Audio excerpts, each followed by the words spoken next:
एक बार फिर नई जानकारी के साथ मैं उपस्थित हूँ।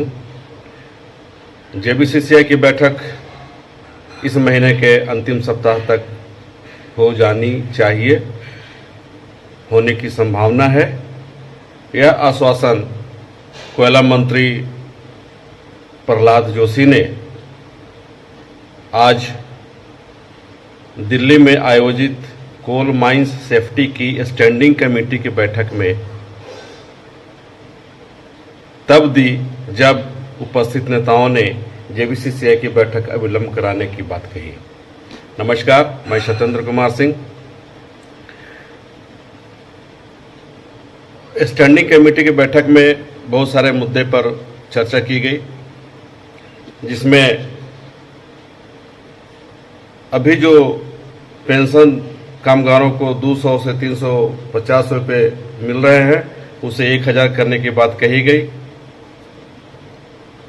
इस पर मंत्री ने आश्वासन दिया है कि वे इसे पूरा करने का प्रयास करेंगे, उनके मांगों को मानने का प्रयास करेंगे।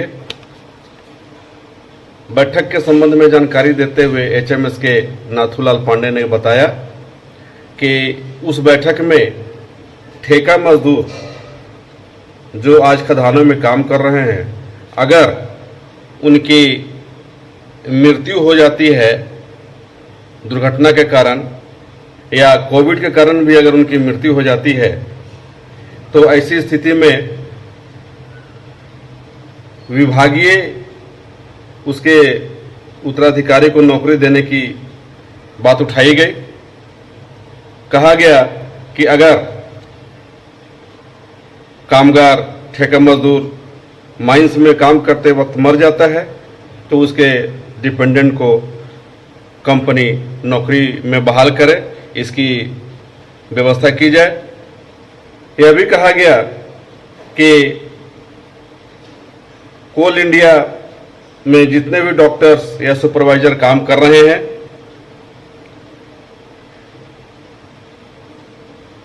उनकी सेवानिवृत्ति के बाद कोई नए चिकित्सक या नए सुपरवाइजर की बहाली नहीं हो पा रही है, जिसके कारण काफ़ी परेशानियों का सामना करना पड़ रहा है। ऐसे में जरूरी है कि इन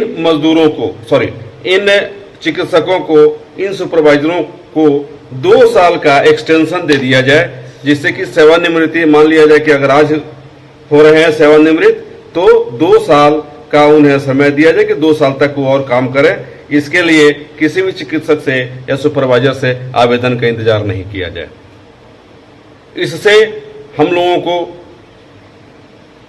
या कामगारों को बहुत ज़्यादा कठिनाइयां नहीं होंगी और जल्द ही इस पर विचार किया जाए। इसके लिए उपस्थित अन्य सभी ट्रेड यूनियन के नेताओं ने भी इसके लिए मंत्री पर दबाव डाला है और जेबीसीसीआई की बैठक कराने के लिए नाथूलाल जी ने बताया कि उन्होंने व्यक्तिगत तौर पर भी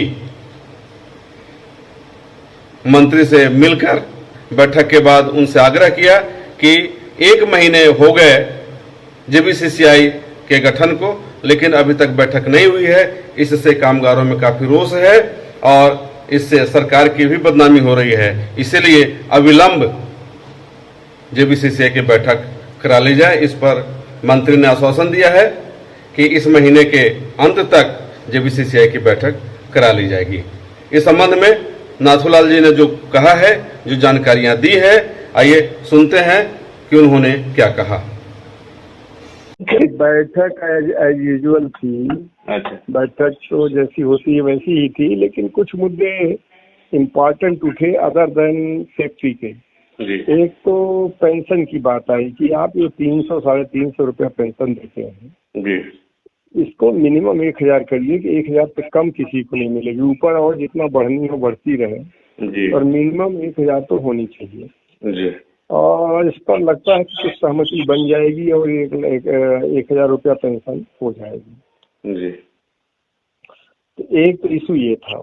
हम्म। फिर अनेक इशू और भी आए अलग अलग ढंग से। जी। एक तो हमने कहा कि कॉन्ट्रैक्टर वर्कर को भी यदि वो खदान में काम करते हुए डेथ होती है, उसकी एक्सीडेंटल डेथ होती है, कोविड से होती है, तो उसके डिपेंडेंट को भी नौकरी मिलनी चाहिए। इसमें आपका कोई उसी ठेकेदार के यहाँ नौकरी मिलनी चाहिए? नहीं, डिपार्टमेंटल। अच्छा, ठेकेदार क्या मिलने से क्या मतलब है, ठेकेदार तो दे रख ही लेगा। जी। कई बार ठेकेदार भी नहीं रखता है। हाँ, इसीलिए हम पूछे। हाँ, तो ठेकेदार तो रख ही लेगा। जी। और एक हम लोगों ने कहा डॉक्टर और सुपरवाइजर्स रिटायर होते हैं, ये मिल नहीं रहे हैं जी। तो इनके एज का रिटायरमेंट का 2 साल बढ़ाना चाहिए कम से कम। जी। हाँ, और क्या बोले, उनको एप्लीकेशन देने के लिए वेट मत करते रहिए, अपने आप करिए। डॉक्टर को और सुपरवाइजर? हाँ, डॉक्टर्स को, सुपरवाइजर्स को। तो जी। एक बार डॉक्टर तो सुपरवाइजर का हो जाएगा ना, तो फिर तो सबका हो जाएगा। जी। कहीं से शुरुआत तो हो और रास्ता खुल जाएगा। रास्ता खुल जाएगा। जी। अब देखिए, बोला तो हूँ, अब क्या होता है। सब लोगों ने समर्थन भी किया है इस पे। जी। और कुछ मुद्दा उठा? मेन तो यही सारे मुद्दे उठे, और ये सबसे बड़ा मुद्दा था JBCCI की बैठक तुरंत बुलाई जाए। तो कब तक? जिस पर ये जुलाई में बुला ली जाएगी, आप सब समझ लीजिए।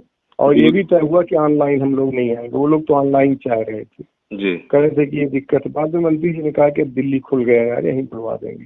उन्होंने कहा अकेले मेरी बात हुई, उन्होंने कहा इससे आपकी बदनामी हो रही है, तो उन्होंने कहा कि हम बुलवाएंगे।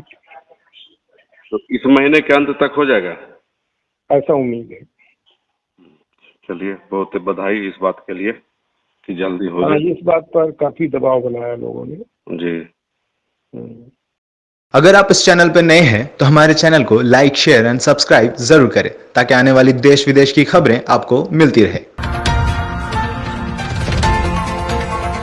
स्वदेश वाणी।